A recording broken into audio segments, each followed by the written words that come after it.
UFSC Entrevista está de volta. O convidado de hoje é o jornalista Luiz Ernesto Lacombe.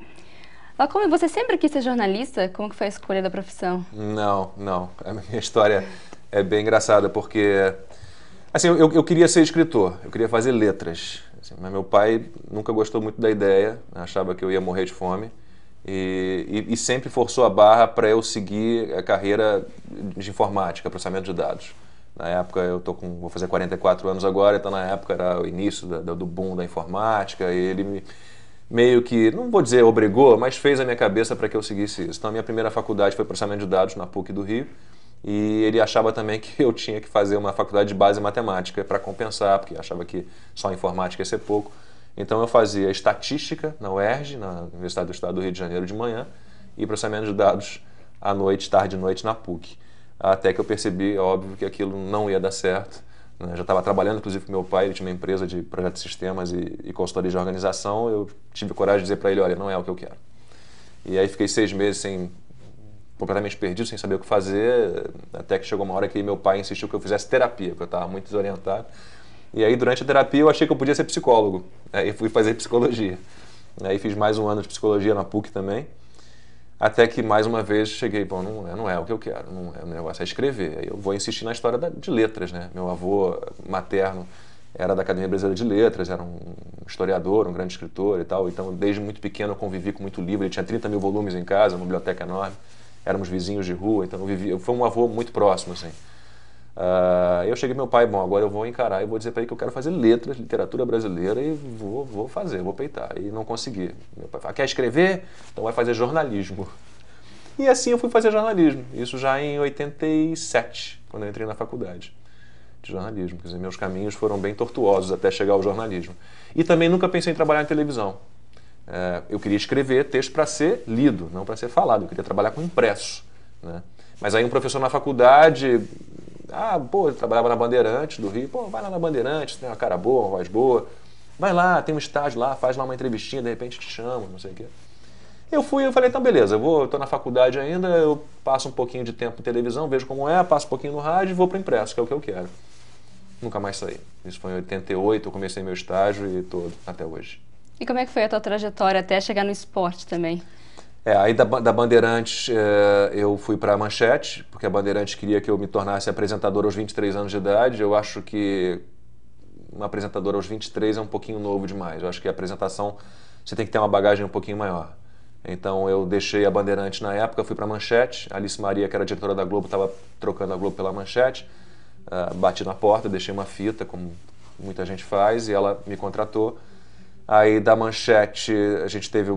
Depois de Pantanal, a Manchete realmente entrou numa derrocada absoluta, assim, uma coisa muito triste. A emissora foi se desmanchando, dívidas e salário atrasado. E eu tinha uma amiga que tinha deixado a Manchete, tinha vindo para a RBS, e que volta e meia me ligava para saber como é que estava a situação da emissora, porque a gente ficou 4 meses sem receber salário, e tinha greve toda hora, e me brincava comigo, vem para cá também, que aqui é melhor e tal, vem para aqui.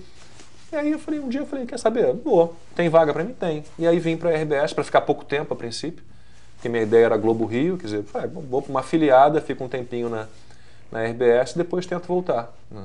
E fiquei 5 anos aqui. Até que chegou a hora de voltar realmente, aí voltei como repórter da Editoria Rio, que a gente chama, que é repórter da Globo, cobrindo tudo, polícia, política, economia, buraco de rua, o que pintasse eu fazia, né? E 97 até 99. Em 99, a Alice Maria, que era minha diretora na Manchete, tinha assumido a Globo News em 96, tinha montado a Globo News, e me chamou para apresentar, para ser apresentador da Globo News. Eu achei que valia a pena na época, fui. Em 2003, eu passei a acumular Globo News e Sport TV, porque o diretor do Sport TV foi mudado, e quem assumiu a direção do Sport TV foi um grande amigo meu, Emanuel Castro, que sabia que eu tinha jogado vôlei, que a minha irmã mais velha tinha jogado vôlei, que meu cunhado era campeão olímpico de vôlei, que eu tinha uma ligação com vôlei. E ele reformulou todos os programas do Sport TV na época e eu assumi o Super Vôlei em 2003. Em 2004, o Tino Marcos, que era apresentador do Esporte Espetacular na época, estava viajando num evento, não me lembro qual. O Tadeu Schmidt, que era o stand-by dele, também estava viajando em outro evento, e eles perceberam que não tinham quem apresentasse o Esporte Espetacular. E aí lembraram de mim. Pô, ele faz o Super Vôlei no Sport TV, coloca ele para fazer o Esporte Espetacular. Um programa, 2 programas, beleza. E aí comecei interinamente a fazer o Esporte Espetacular, até que em 2004, depois das Olimpíadas de Atenas, em que eu fiquei a Olimpíada inteira fazendo o programa, porque os apresentadores titulares estavam viajando todos, cobrindo o evento. O diretor, quando voltou, falaram para ele que eu fui bem, e ele me chamou para assumir definitivamente o Esporte Espetacular. Então, desde 2004, eu estou só com o Esporte Espetacular. Deixei a Globo News, o Super Vôlei do Sport TV acabou, e eu estou só com o Esporte Espetacular e o Placar da Rodada, que é um programa que vai lá às quartas-feiras, depois do futebol. E como foi a tua experiência em Florianópolis, trabalhar aqui? Eu gostei muito. Eu gostei muito. Primeiro, eu adorei a cidade. Acho uma cidade maravilhosa. Eu tenho um livro publicado em 97 sobre Florianópolis. Isso é uma declaração de amor à ilha de Santa Catarina, mais do que a cidade de Florianópolis. Eu gosto muito da ilha, eu tenho um carinho muito especial. E encontrei gente muito bacana também, aprendi muito. Eu cheguei a Florianópolis com 4 anos de carreira só, né? Então eu tive uma experiência muito bacana. Tive a chance de apresentar o RBS Notícias, que para mim é um jornal importante, assim, o Praça, que a gente chama de Praça 2, né? Na época você tinha os radialistas ainda tomavam conta da apresentação, porque foi um processo natural da televisão. Quando começou na televisão, você não tinha nenhum profissional de televisão, eram os locutores de rádio que assumiram esse papel, né? Então eu fui o primeiro jornalista a apresentar o RBS Notícias, que foi uma experiência muito bacana, e participei também da reformulação do Jornal do Almoço, né? Depois de muitos e muitos e muitos anos, o Jornal do Almoço tinha uma cara um pouquinho mais antiquada, mais quadrada, a gente fez uma reformulação completa no jornal, de tudo que você puder imaginar, de cenários, de formato, de vinhetas e apresentadores, né? Entramos Andréa Busato e eu, foi uma experiência também muito bacana.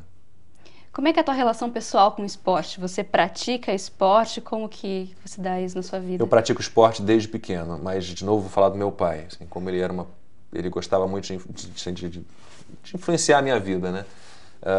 E sempre me incentivou como atleta também. Só que o incentivo, a gente até já fez uma reportagem, mais de uma reportagem sobre isso no Esporte Espetacular, que tem pais que não sabem torcer pelo filho, né?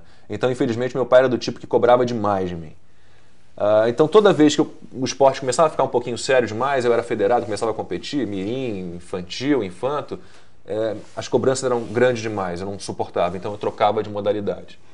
Então eu fiz de tudo nessa vida, se você puder imaginar. Hoje em dia eu pratico esporte, hoje eu pedalo e faço musculação. Eu tive um problema sério no ombro, né? Eu jogava tênis, jogava vôlei e infelizmente tive que fazer uma operação um pouco complicada no ombro. Eu tenho algumas restrições articulares no ombro direito. Então hoje em dia, basicamente, meu esporte se resume a pedalar, ciclismo e musculação. Lacombe, muito obrigada pela participação. Valeu. O Rufsca Entrevista fica por aqui. Até o próximo programa.